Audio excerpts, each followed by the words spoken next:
Bem-vindo ao podcast da Sião.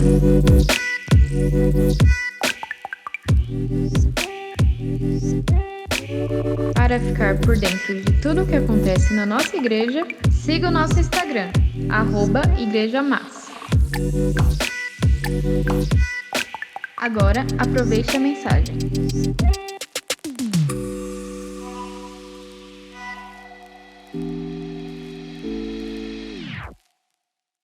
Glória a Deus. 1 Reis, capítulo 18, versículo de número 30. Todos acharam? Glória a Deus. Irmãos, como nós estamos aqui já trabalhando os temas, amém? Nós estamos iniciando o ano 2021, debaixo de muita guerra ainda, mas nós vamos vencer. E como nós estamos trabalhando já há uns 3 domingos sobre a questão do ano profético, né? Nós vamos continuar nesse tema. Vamos falar hoje sobre as questões proféticas ainda, e nós vamos falar especificamente hoje sobre a restauração do altar. Restauração do altar. Nós vamos falar de novo sobre Elias. Irmãos, falar sobre Elias é um tema que praticamente é inesgotável. Se nós fôssemos usar o que está na Bíblia, é até esgotável. Mas na medida em que o Espírito Santo nos ministra, e o Espírito Santo de Deus ele fala aos nossos corações, se torna inesgotável. A Bíblia ela é esgotável porque é letra no papel, mas da Bíblia o Espírito Santo de Deus traz revelações que a torna inesgotável. Então falar de Elias é um tema inesgotável. Falar de todos os profetas, de todos os livros, é um tema inesgotável. Eu vou falar coisas aqui que talvez você nunca ouviu. Diga amém? Assim como Deus ministrou meu coração também, tá? Então, vamos abrir o nosso coração para essa palavra. Diga à pessoa que está ao seu lado, abra aí o teu coração para receber a palavra do Senhor. Continua dizendo para ela assim, olha, a palavra do Senhor carece de reverência, minha e sua. Posso ouvir um amém? Precisamos aprender a ser mais reverentes com a palavra de Deus. Andar menos no culto, ir menos ao banheiro, beber menos água, conversar menos, sabe? Porque aí, às vezes naquele momento, porque o diabo sabe que o diabo sabe do esboço, e aí ele está acompanhando junto comigo aqui o esboço. Aí naquele momento que Deus ia falar com você, ele te rouba. Entendeu? Aí você sai da igreja falando assim, nossa, Deus não falou comigo. Não, Deus falou, você que não ouviu. Amém? Diga, Deus sempre fala. Diga, somos nós que não ouvimos. Amém? Então vamos lá na leitura. Ô Vini, tira um pouquinho do grave aí, querido, por favor. Tem alguma coisa me incomodando aí? Eu não sei o que é, mas a gente vai acertando. Um pouquinho do grave, foi um pouquinho de agudo aí, médio, não sei. Um toquezinho de nada aí, tá? Para ficar bom. Então vamos abrir? Mensagem, restaurando. A restauração do altar libera o profético, amém? Vamos lá. Então Elias convocou todo o povo, dizendo, achegai-vos a mim. E todo o povo se aproximou dele, e Elias recompôs o altar do Senhor que havia sido destruído. Nós vamos ler até o versículo 39. Vamos lá. Próximo. Elias escolheu 12 pedras, conforme o número das tribos dos filhos de Jacó, e sobre as quais havia chegado a palavra de Yahvé, firmando, Israel será o teu nome. E tomando as pedras, reedificou o altar e o nome de Yahvé, o Senhor. E em seguida fez em volta do altar uma valeta com 2 seás, capacidade para conter mais de 12 litros de sementes plantadas. Então arrumou toda a lenha, cortou o novilho em pedaços, colocou-o sobre a lenha, e ordenou, enchei de água quatro grandes cântaros e derramai-a sobre todo o holocausto e a lenha armada. E acrescentou, Repeti esse procedimento uma segunda vez, e eles o fizeram segunda vez. De novo ordenou: fazei-o terceira vez, e eles assim o fizeram pela terceira vez. De modo que toda aquela água corria ao redor do altar,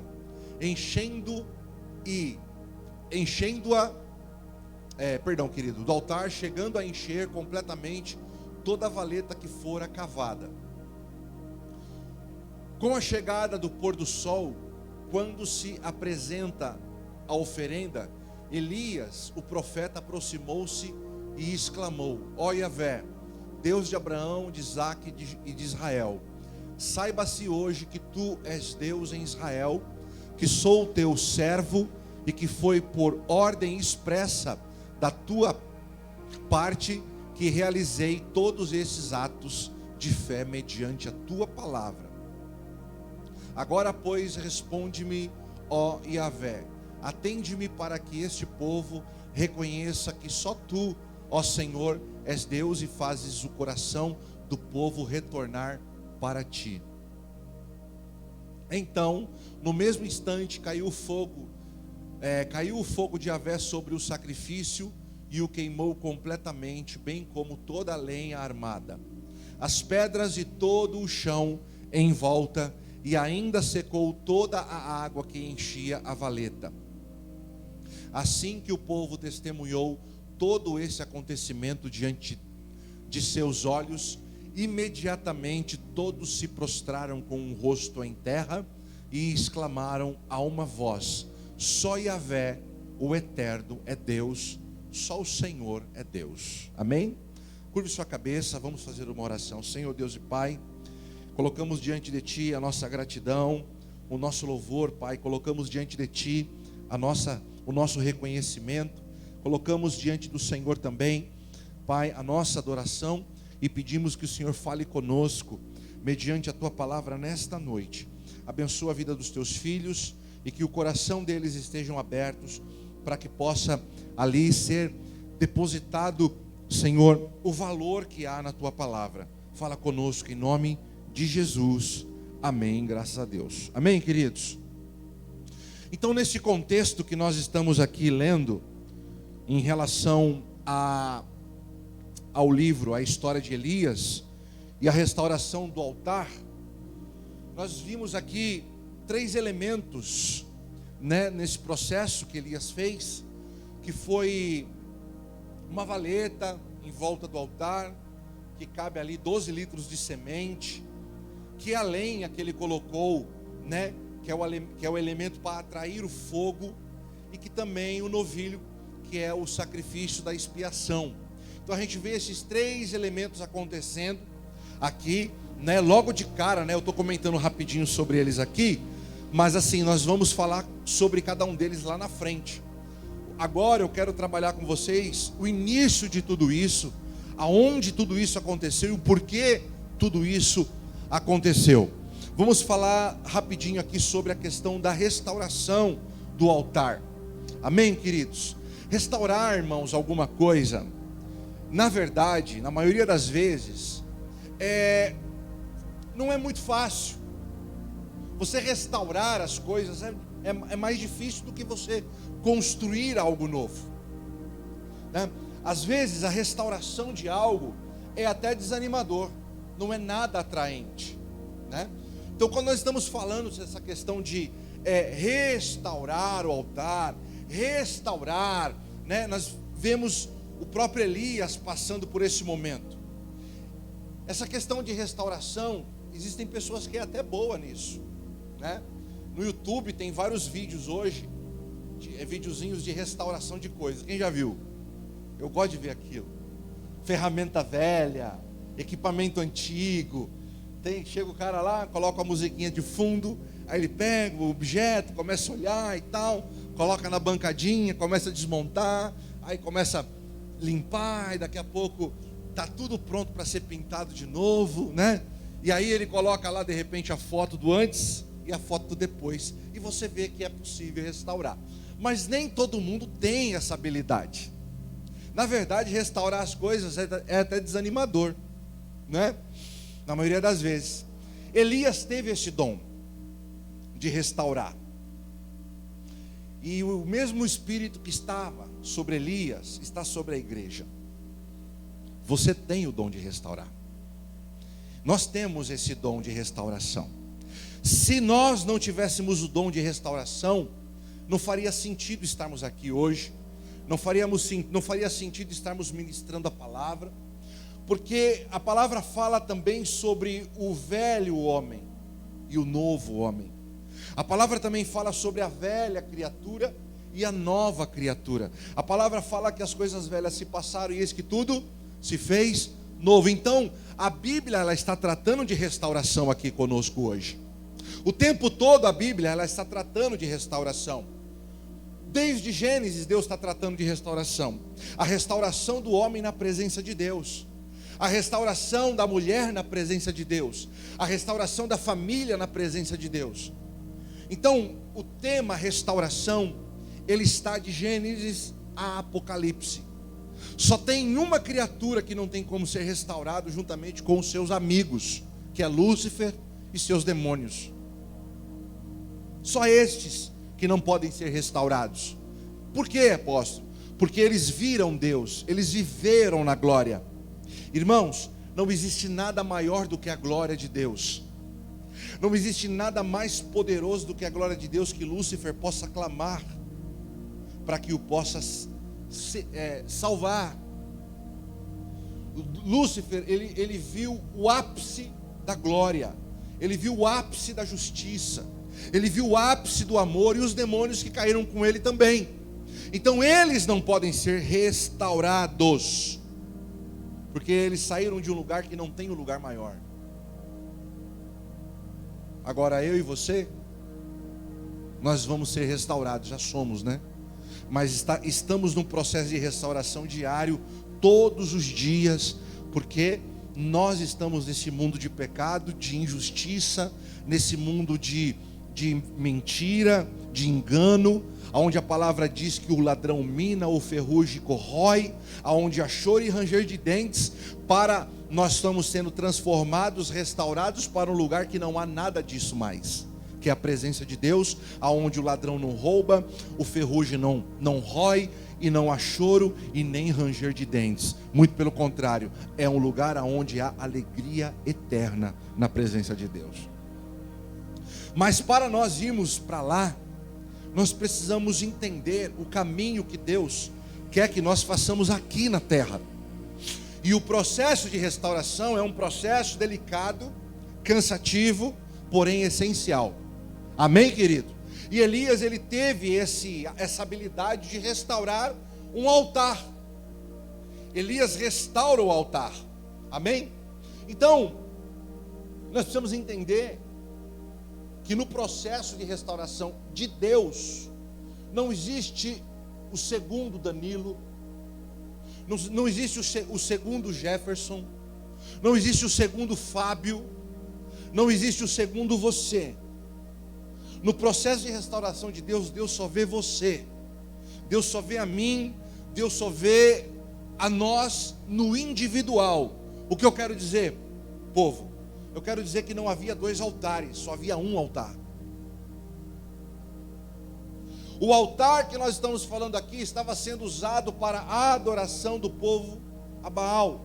Era o mesmo altar. Não tinha dois, era um altar.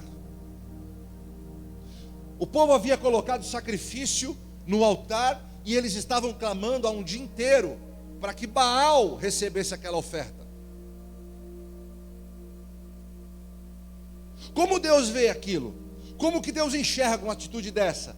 Deus, ele vê com o olhar que ele tem de amor e de compaixão, e Deus pensa que o meu filho tem habilidade para restaurar esse altar, porque eu quero agir sobre esse altar. Sabe o que Deus fala através disso?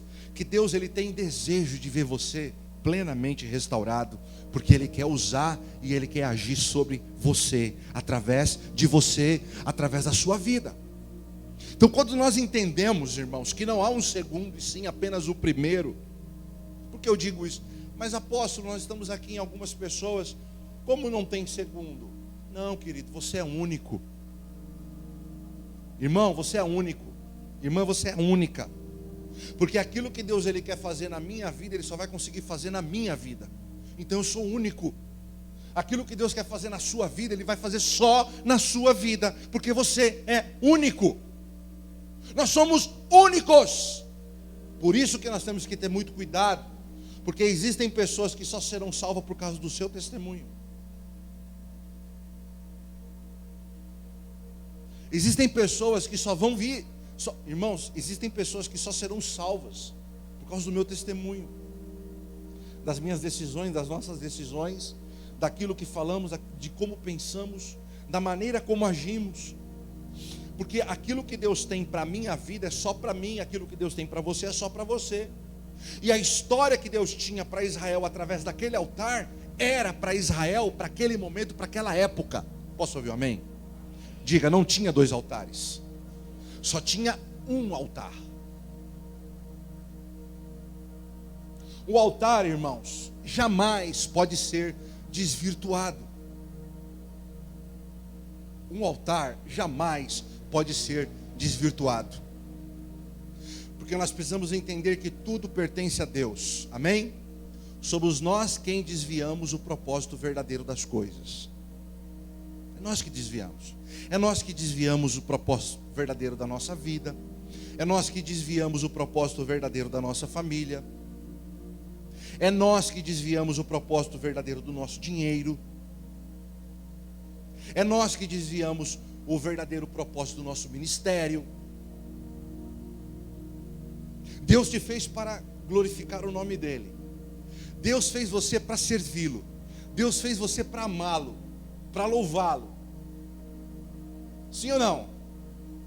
Como que eu posso pegar essa missão e eu desvirtuo isso através da pornografia, da prostituição, das drogas, da mentira? Como que eu posso fragelar a minha vida, sendo que ela foi construída para que Deus seja exaltado através dela? Como que eu posso pegar a minha família, aquilo que é um presente de Deus, e desvirtuar a minha família ao ponto da minha família virar escândalo e vergonha? Como que eu posso pegar o meu dinheiro e fazer com que o meu dinheiro só compre coisas que não é pão? Como que eu posso pegar o meu ministério e achar que eu faço discípulos para mim e não para Deus?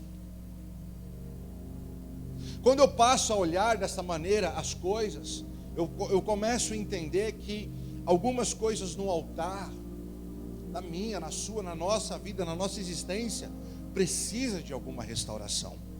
Alguém pode dizer amém? Tudo deve pertencer ao Senhor. Tudo deve ser dedicado ao Senhor. Diga isso para a pessoa que está ao seu lado. Tudo deve pertencer ao Senhor.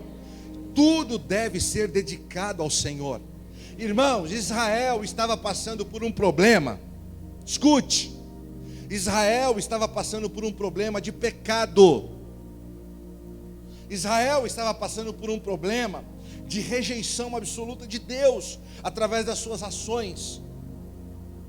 Por que você acha que o profeta Elias liberou uma palavra dizendo assim: não cairá água por 3 anos em Israel? Por quê? Porque eles pegaram o propósito verdadeiro do altar e desvirtuaram. Eles desvirtuam o altar, pegam o altar que deveria ser para um determinado fim e passam a usar para outro fim. Então tudo aquilo que a gente faz que desvirtua o propósito original, Deus não se agrada. Deus não se agrada. Então nós estamos diante de uma situação onde a gente vê, já vi muitas ministrações sobre a restauração do altar de Elias, e é tremendo.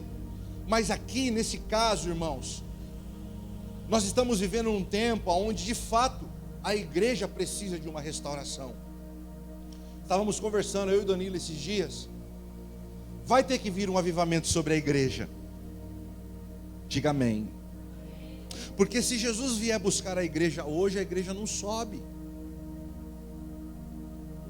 A Bíblia diz que Deus ele é vencedor, Jesus é vencedor. Como é que Jesus ele vai levar meia dúzia de gato pingado para o céu? A igreja se desviou. Muitas pessoas que estão dentro da igreja se desviaram do propósito, pecaram, erraram. Pecar é errar o alvo.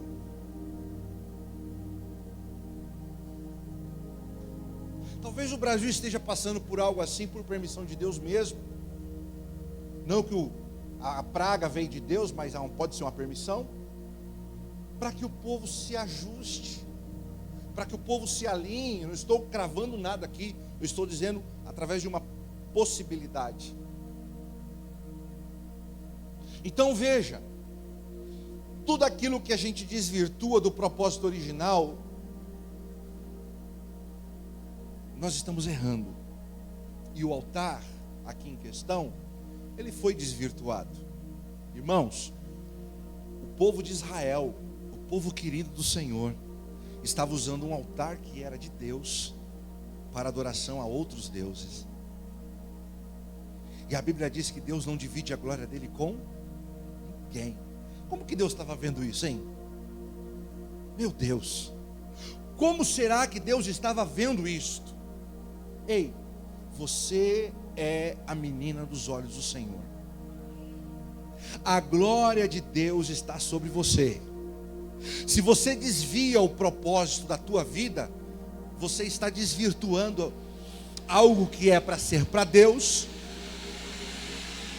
para outros fins, outras finalidades. Amém? Então Elias, ele fez o caminho de volta. Elias faz o caminho de volta. E ele fez aquilo que é menos estimulante, que é a restauração de algo que já existe. A restauração do altar. Irmãos, quem aqui gosta de reformar telefone celular? Quando quebra a telinha, o que você quer? Lógico. Não é assim? Trocar de carro. É bom trocar de carro. Trocar de casa. Restaurar alguma coisa que já... Casa geralmente a gente reforma, né? Mais caro. Mas e quando a gente já olha para o casamento e já pensa em trocar o casamento? E quando a gente já olha para o emprego, já pensa em trocar o emprego, começa a falar mal do chefe, começa a ficar um negócio esquisito dentro do coração, e aí de repente, por causa de orgulho, de soberba, né? Ao invés das coisas se acertarem, a pessoa ela pensa em trocar, em substituir, ao invés de consertar, de restaurar. Restaurar nunca é tão agradável. Ou quando a igreja, ministério, já pensa em trocar de igreja, já pensa em trocar de liderança, já pensa em ir embora, porque aí vem com aquela historinha furada, porque o meu ciclo já deu, não é verdade? Porque o meu ciclo já foi, o meu tempo aqui acabou. Cara, nada a ver, irmãos, nada a ver. Essas coisas não é assim. Não é assim. Sabe? Então, a verdade é a seguinte: restaurar uma coisa que já está muito desgastada dá trabalho e exige de nós muita energia. Dá trabalho. Eu fico imaginando aqui, sabe, às vezes, a nojeira que estava aquele altar. A nojeira que estava aquele altar. Sabe por quê? O cordeiro que tinha que ser posto sobre o altar tinha que ser sem mancha, sem mácula. Tinha que ser um animal, diga puro. Puro, diga puro. E a prática do povo, dos adoradores de Baal e de Azerá, corrigindo o nome. Domingo passado eu preguei aqui, troquei o nome de Azerá para Asser. Asser é a rede do pastor Danilo, viu, irmãos? Tadinho do pastor. O pastor terminou, a hora que ele teve a oportunidade, ele falou: apóstolo, você trocou os nomes, pô. Você colocou com a minha rede lá, meu, tá louco, cara, adoradora de Baal. Não, irmãos, não é Asser, é Azerá, amém? Rei Azerá, tá? Então, o que acontece? Corrigindo aqui a falha, o hábito que aquele povo tinha era pôr o sacrifício e clamar a Baal se cortando. Eles usavam chicotes com ponta de metal e osso na ponta. eles ficavam se chicoteando e ali espirrava sangue de pecador, de humano nojento, cheio de pecado, cheio de mácula, para todo lado. Aquilo deveria estar um nojo no âmbito físico e no âmbito espiritual. Para pensar. Quando você vê alguma coisa nojenta, você cata assim, né, um negócio que você vê e fala assim: nossa, isso aqui nem presta mais, isso aqui eu vou jogar fora. Uma roupa que você guardou, que você não viu, suja. Já viu? Você abre assim a bolsa lá, aquele negócio fedido. Credo, não quero nem usar isso aqui. Lixo. Elias, ele pega um negócio que estava podre. Elias poderia muito bem falar assim: gente, isso aqui, ó, Deus rejeitou o altar. Põe de lado, vamos edificar outro. Irmãos, Deus nunca troca aquilo que é dele por algo que não é.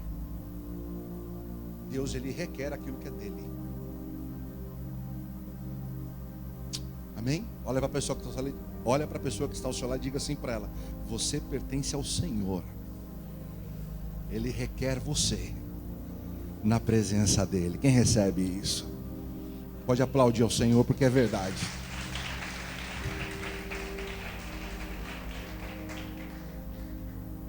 Então, irmãos, aquele povo estava clamando a Baal já há um tempo. Elias começa até a caçoar deles, né? Clame mais alto. Quem sabe o seu Deus esteja conversando com alguém. Clame mais alto. Quem sabe seu Deus esteja viajando, ou até mesmo dormindo. Clame. Chega uma hora que Elias olha, eu acho que Deus fala para Elias assim: ó, deu. Acabou a palhaçada, chega. O que Elias faz? Elias convoca o povo. Acho que Elias, ele dá um grito, fala assim: ei, povo de Israel, venham até mim. 400 profetas, mais 450, 900 homens já chegam até Elias. Por que Elias chama o povo, irmãos? Por que Elias, ele convoca as pessoas para perto? Coloque lá no versículo 30, por favor. Por que Elias chama o povo para perto? Porque toda restauração genuína precisa ter transparência. Toda restauração verdadeira. Irmãos, quando a coisa acontece meio assim, debaixo dos panos, quando a coisa acontece meio assim, sem que as pessoas saibam. Quando eu digo pessoas, eu não estou dizendo a torcida do Corinthians. Eu estou falando pessoas que devam saber, pessoas que precisam conhecer o assunto, conhecer o problema, sabe? Então por que Elias chamou os profetas? Porque os profetas eram os homens que buscavam a Deus. Quantos homens buscavam a Deus ali, o Deus de Baal? 900. Então Elias chamou quem? Os 900. Quem está envolvido na história? Os 900. Então chega para cá todos vocês que acham que o Deus de vocês é Baal. Vocês vão ver o que eu vou fazer. Então quando tem que haver uma restauração, precisa haver transparência. Sabe por quê, irmãos? Para aumentar o número de testemunhas. Deus precisa que o número de testemunhas seja aumentado. Ah, apóstolo, mas eu vou passar vergonha. Não interessa. Não importa. Se você quer de fato agradar a Deus, engula o orgulho, passe um pouquinho de vergonha, como diz o apóstolo René. É melhor um dia de angústia do que um ano inteiro angustiado. E vamos para cima. Vamos avançar, vamos romper. Porque Deus, ele vai nos abençoar, Deus vai nos honrar. Agora, quando quer ficar tampando, escondendo as coisas, tampando um negocinho aqui, tampando um negocinho ali, pode ficar bonitinho bem no momento, mas lá na frente estoura a puxa. Sim ou não? Então olha só, Elias chama o povo. Cadê o texto? Então Elias convocou todo o povo: chegai-vos a mim. E todo o povo se aproximou dele, e Elias recompôs o altar do Senhor que havia sido destruído. O que Elias faz, irmãos? Versículo 31, vamos lá. Elias escolhe 12 pedras conforme o número das tribos dos filhos de Jacó, ou seja, de Israel, sobre os quais havia chegado a palavra de Yahvé, afirmando: Israel será o teu nome. O que Elias faz? Primeira coisa que Elias faz, que um profeta faz, é estabelecer a autoridade do governo de Deus. Isso é tremendo, hein? Nós que somos do M12, somos agraciados com essa palavra, porque nós cremos que o M12, o governo de Deus, é através, sim, do governo dos 12, através da movimentação do 12, porque o número 12 representa governo, autoridade, e essas 12 pedras, ela tem um significado muito poderoso, que representa toda a estrutura desse governo. Por que Elias escolhe 12 pedras, irmãos? Por que não 13? Misericórdia. Por que não 11? Por que não 20? Mais 12? Está escrito ali, porque 12 representa as pedras. As pedras em número de 12 representam as 12 tribos de Israel. A autoridade, o governo. Israel estava padecendo por conta do pecado, havia se perdido a autoridade e o governo. O que o profeta faz? Ele estabelece o governo, ele estabelece a autoridade no local. Para que haja legalidade no mundo espiritual, nós precisamos aprender a dar o nome nas coisas, dizer assim: ei, isso chama-se isso, aquilo chama-se isto, porque Deus quer, e é importante para o Senhor. Vai deixar marcada a geração, vai deixar marcado a história do povo, vai ter testemunhas, as pessoas elas vão lembrar por gerações e gerações. Então o profeta ele restaura o altar, através do restabelecimento do governo e da autoridade do Senhor. O altar, irmãos, o altar restaurado, ele atrai a glória de Deus de novo. E essa glória, ela deixa eu só me achar aqui rapidinho. O altar restaurado atrai a glória de Deus. Amém? E a igreja do Senhor nos dias de hoje é o altar de Deus. É um altar de Deus. A igreja é o altar de Deus. E cada um de nós que estamos aqui hoje, nós somos uma pedrinha desse altar. Preste atenção nisso, que vai começando a chegar aqui uma revelação de bênção para a tua vida. Cada um de nós somos uma pedrinha desse altar. Estamos em maior número de 12, mas nós temos aqui um reconhecimento de uma equipe de 12, que traz autoridade, que nós temos que entender a importância disso, jogar de lado tudo e qualquer voz que quer dizer contra, mas entender o princípio, crer no propósito, entender e crer na importância. Escute, diga assim comigo: eu sou uma pedra do altar. Diga: eu sou uma pedra do altar. A sua família é o altar de Deus também, porque a igreja sem família não é igreja. Você é uma pedra no altar lá na tua casa. Deus ele conta com pedras para que o altar seja restaurado. Posso ouvir um amém? Nós precisamos entender, irmãos, que uma pedra sozinha, ela só é um entulho.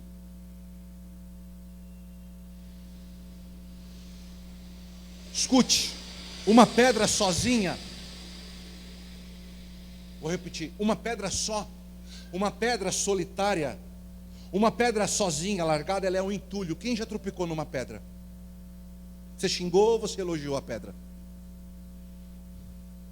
Quem bateu o dedo na quina de um tijolo na rua? Você elogiou ou você xingou o tijolo? Fala para mim. Agora vamos pegar esse tijolo e vamos colocar esse tijolo no meio de outro tijolo, construindo uma casa. Você vai achar bom esse tijolo ou vai achar ruim? Percebe? Cada um de nós somos uma pedra que Deus quer usar para uma estrutura, para construir algo. E a igreja é construída por pedras. O altar, a igreja é construída pela aglomeração de pedras na presença de Deus. Foi o que Elias fez. Elias ele pega 12 pedras e ele restaura o altar com as 12 pedras. Poderia ter mais pedras? Poderia. Assim como nós estamos com mais de 12 pessoas aqui. Assim como na tua família, naquela festa de final de ano, tem mais de 12 pessoas. Sim ou não? Mas Elias faz questão de levantar 12 pedras e nomeá-las. Benjamim, Yasser, Judá, ajuda eu, gente. Jebulon, Gideão, Gade, Levi, e assim vai. Asser, Efraim, e aí vai. Ele nomeia as pedras. Estabelecido a autoridade do Senhor está neste lugar. Ponto. Irmãos, Jesus, ele diz, olha só o texto, vamos ler o texto, Isaías, não precisa pôr na tela não, tá?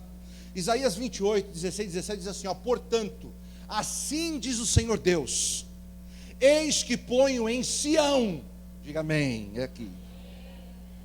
Eis que ponho em Sião uma pedra, a pedra já provada, pedra preciosa, angular, solidamente assentada. Aquele que crer não foge.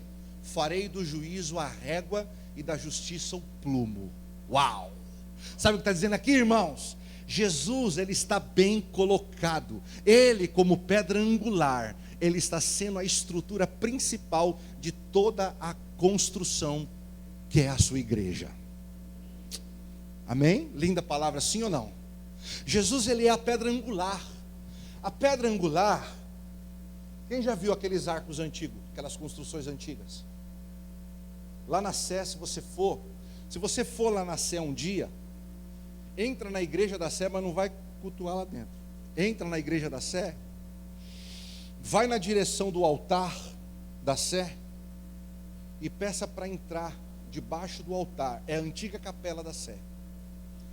A igreja da Sé foi construída em cima da antiga capela. Hoje, lá embaixo, são sepulturas. Ali está o índio Tibiriçá, está muitas pessoas importantes da época enterradas lá embaixo. Quando você olha para o teto da capela, você vê essas pedras angulares em cima de cada abóboda. A abóboda é o arco. Aquela cúpula redonda chama abóboda. No meio tem a pedra angular. A pedra angular ela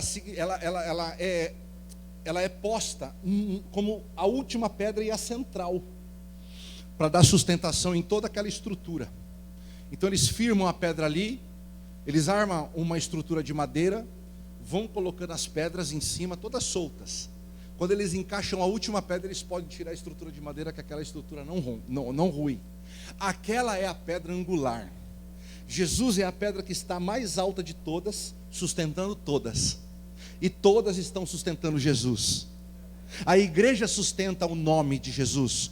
Se a igreja faz besteira, é o nome de Jesus que vai para o lixo. Se a igreja faz coisa certa, é o nome de Jesus que é aplaudido e é exaltado. Nós temos um compromisso com o nome de Jesus, e Jesus tem um compromisso com aquele que tem um compromisso com ele.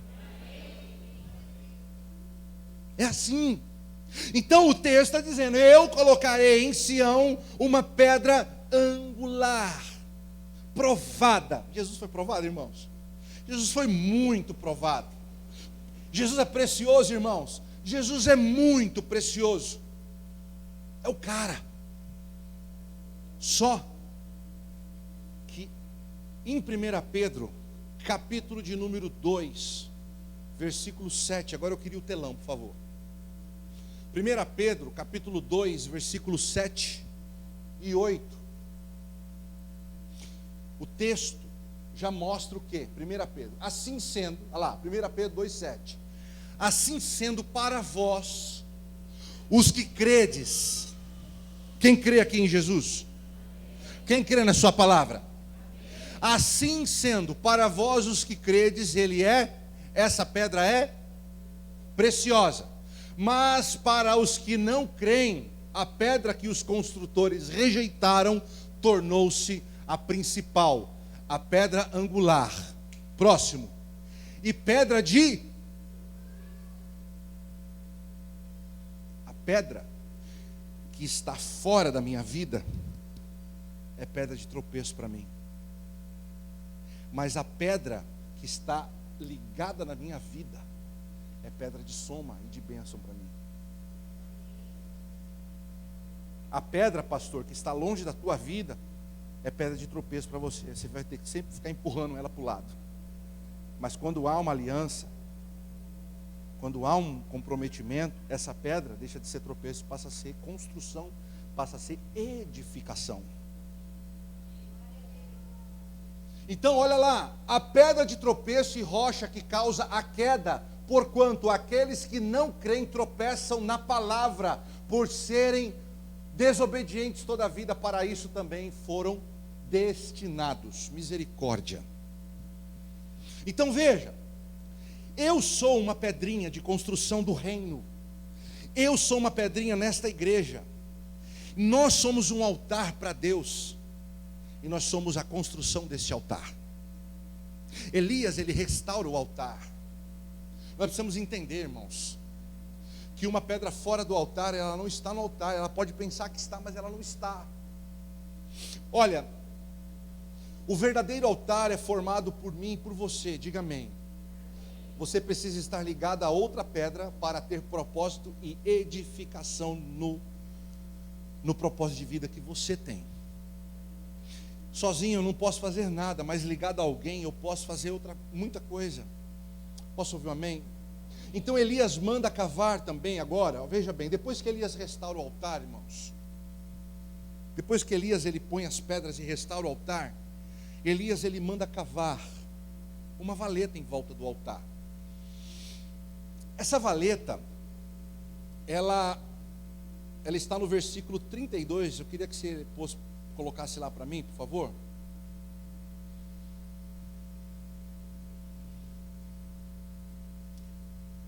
Lá do 1 Reis 18, para a gente ler com a igreja.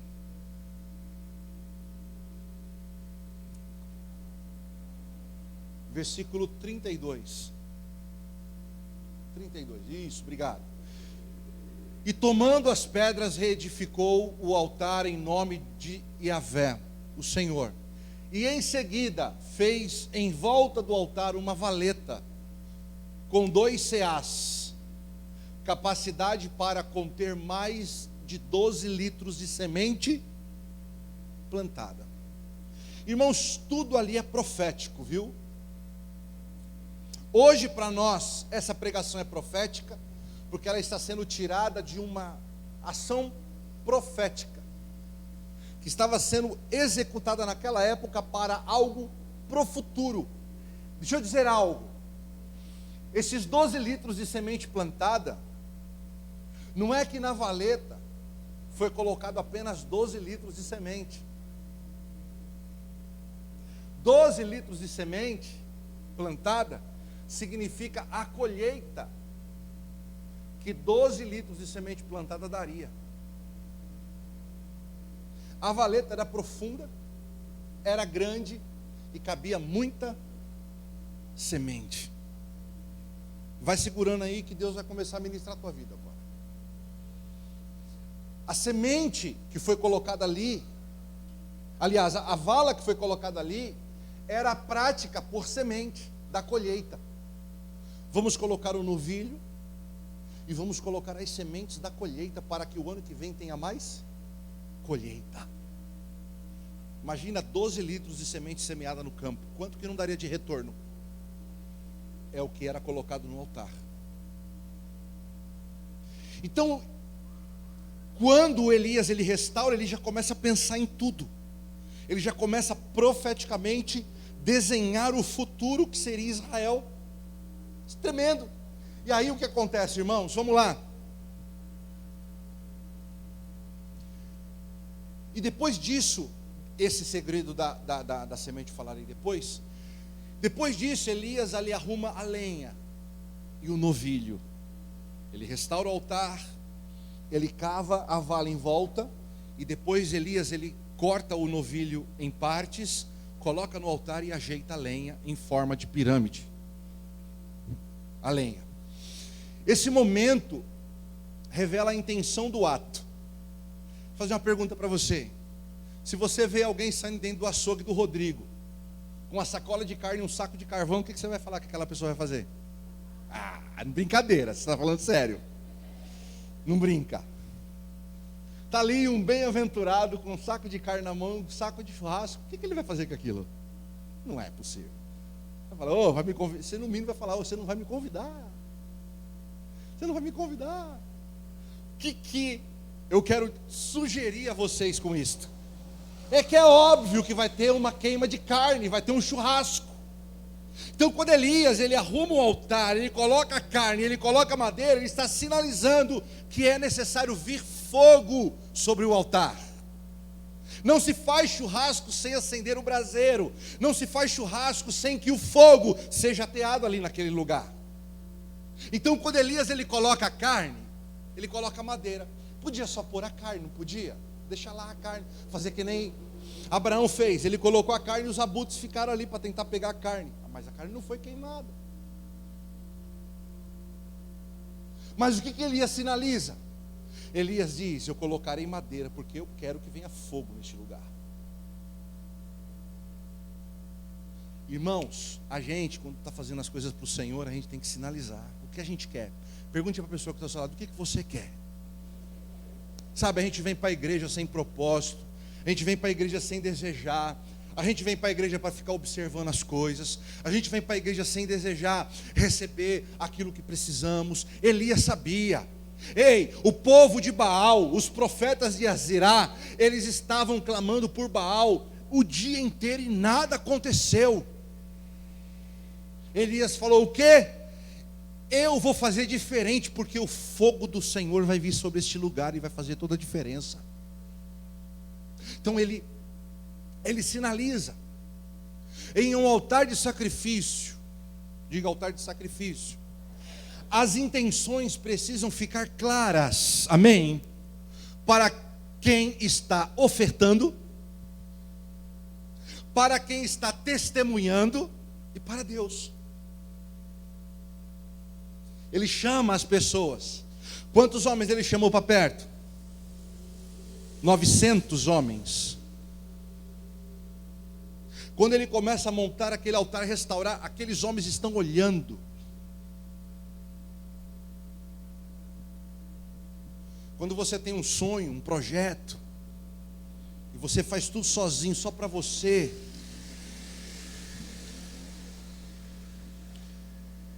ou fazemos, né? Podemos até ter êxito, mas não será como foi com Elias. Não será, irmãos. Não será. Diga comigo, em um altar de sacrifício, as intenções precisam ficar claras para quem está ofertando, para quem está testemunhando e para Deus. Nos sacrifícios que você faz, há intenções claras.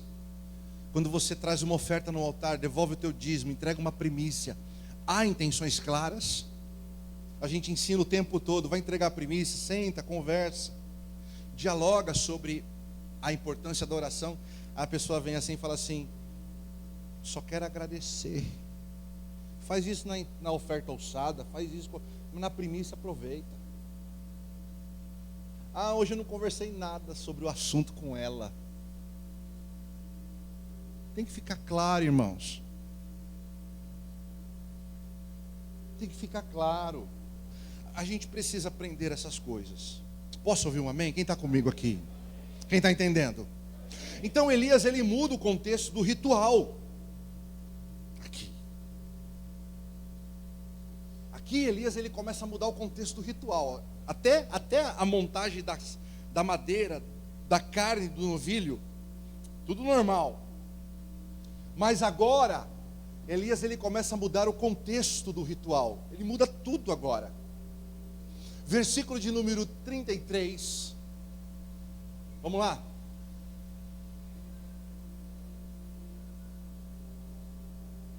Versículo de número 33.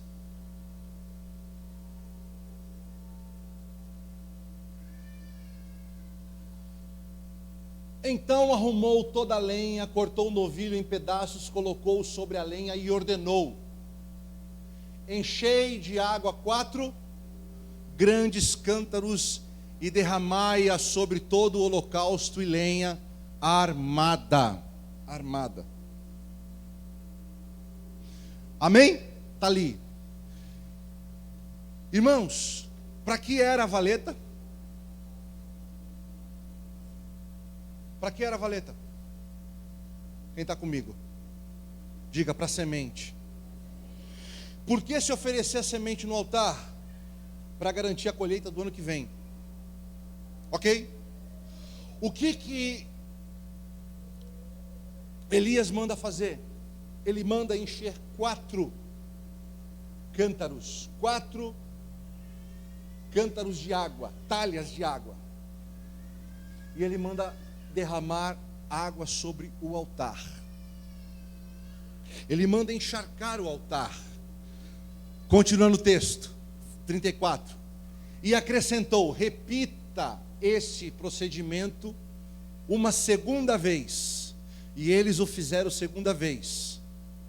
Quando Elias olhou e viu que 4 talhas d'água não foi suficiente, ele mandou encher mais 4 e derramar de novo.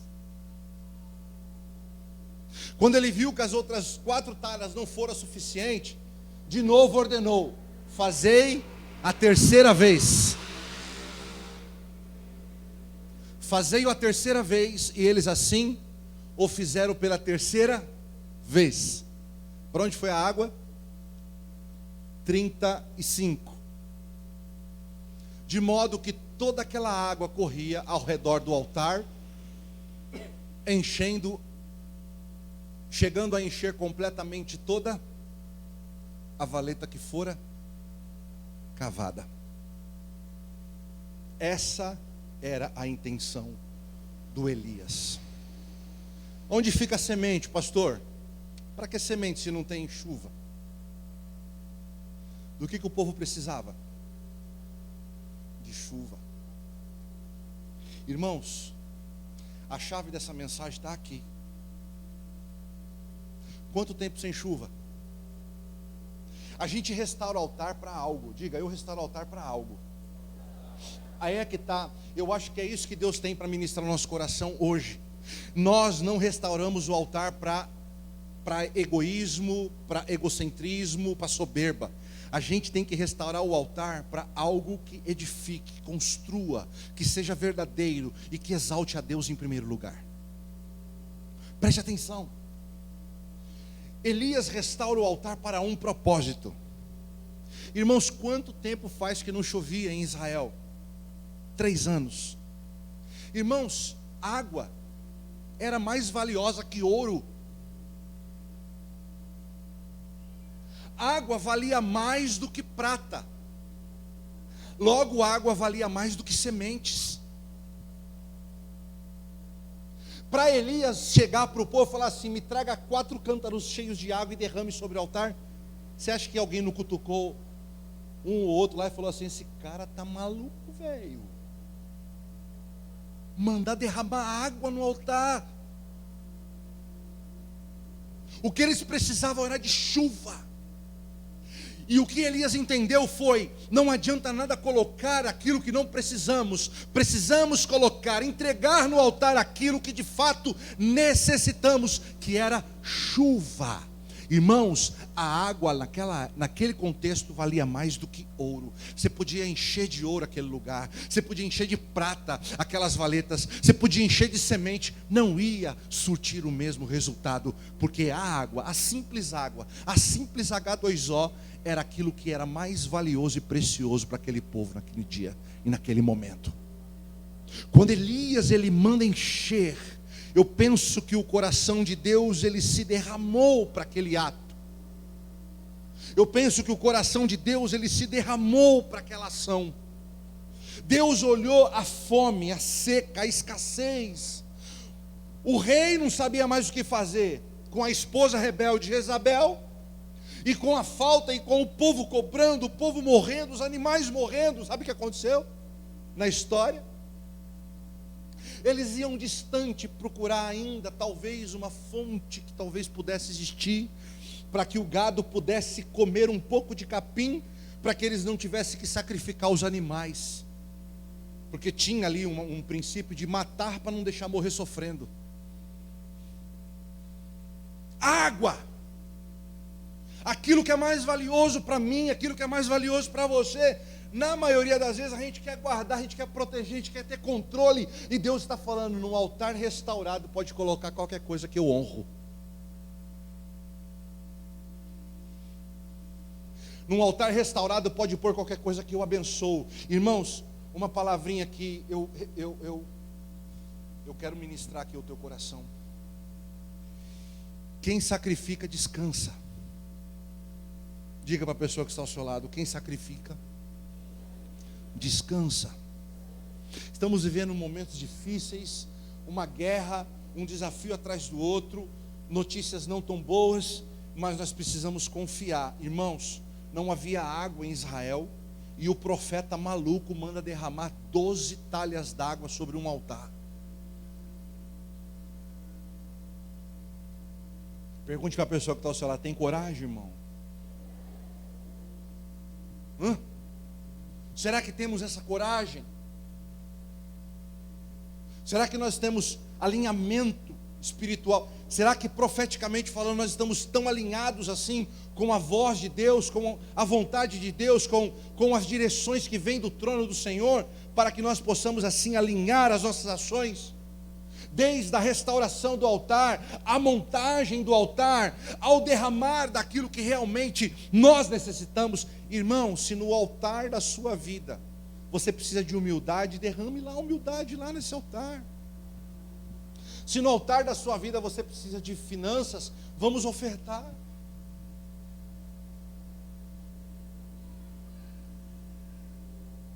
Vamos entregar a Deus aquilo que Ele entende. Diga, Deus entende. Não adianta, Deus entende, Deus sabe. Deus sabia o que Israel precisava. Israel precisava de um altar restaurado, se arrepender dos seus pecados. E Israel precisava de chuva. Então escute. Quando Elias, ele restaura o altar, derrama aquela água sobre ali o altar. Elias, ele entra, irmãos, num estágio de tranquilidade, paz. Ele erga a voz e ele exalta Deus. E ele fala para Deus, ele fala palavras para Deus que ele tinha convicção de que Deus responderia. O que acontece muitas vezes conosco, não temos paz, porque nós estamos tão presos às demandas dessa vida. Não temos paz porque nós estamos tão presos aos recursos que essa vida oferece, que quando eles faltam, nós entramos em colapso de alma. Nós entramos em dubiedade, que fala, não sei, eu acho que sim. Na nossa fé, começamos a imaginar outros caminhos, outras possibilidades, sabe? A gente não pensa em pedir a Deus, Senhor, onde eu errei, onde eu falhei, o que eu preciso acertar, o que eu preciso mudar, para que eu possa continuar. Não, eu mudo tudo do meu jeito, do jeito que eu acho. Não funciona. Então escute, quando Elias, ele clama a Deus naquele momento, depois da restauração e depois da água derramada, ele clama como quem confia, porque quem sacrifica, descansa. Diga para a pessoa que está do seu lado, quem sacrifica, descansa. Diga para 3 pessoas isso, quem sacrifica, descansa. Amém? Coloca para mim, por favor, o próximo versículo, 37.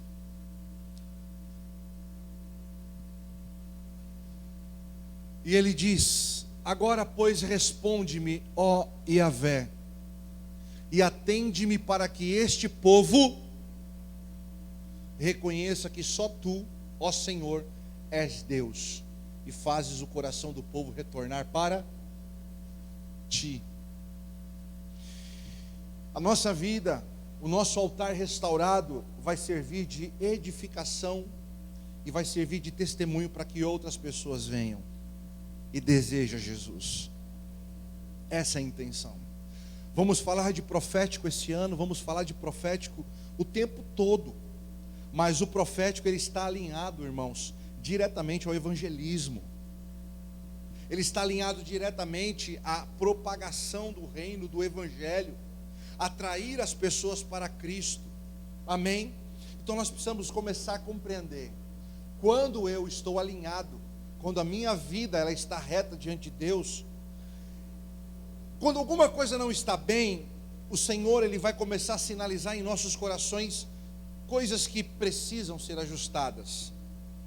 Assim como a restauração de um altar, ou se o altar estiver restaurado, assim aquilo que Deus deseja que você entregue a Ele, ou se você já entregou uma oração correta e alinhada à vontade dEle. Posso ouvir um amém? Diga à pessoa que está ao seu lado: a restauração do altar desata o profético na nossa direção. Amém? Continuando o texto, vamos lá. Então no mesmo instante caiu fogo de Deus sobre o sacrifício e o queimou completamente, bem como toda a lenha armada. O que queimou primeiro, irmãos? Diga lenha. Claro, primeiro você põe fogo na lenha. Depois as pedras de todo o chão em volta, e ainda secou toda a água que enchia a valeta. Próximo. E assim que o povo testemunhou todo esse acontecimento diante dos seus olhos, imediatamente todos se prostraram com o rosto em terra e exclamaram a uma voz: só Yahvé, o Eterno, é Deus, só o Senhor é Deus. Pode aplaudir ao Senhor por isso.